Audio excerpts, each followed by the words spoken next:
Good job, Pilipinas! So, 4 trillion na ang ating utang. Hala, sige, paayuda pa dito. Ayuda pa more. Wala namang pandemya. Pero basta hala, sige, babawi tayo sa taong bayan. Kulang pa yan. Gawin yung 10 trillion para perfect yan. Ay, para ano lang, no? Gagawin na yung mga tamad, yung ibang mga Pilipino, kaya ayaw na magtrabaho dahil umaasa sa ayuda. Good job. O ano na, sino yung mga nakinabang sa ayuda dyan? Buti pa kayo nakinabang.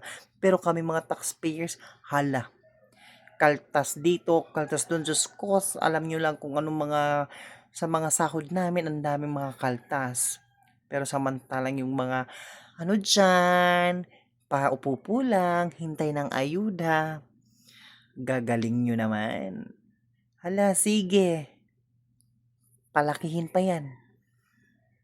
Masaya ka ba na nakatanggap ka ng ayuda?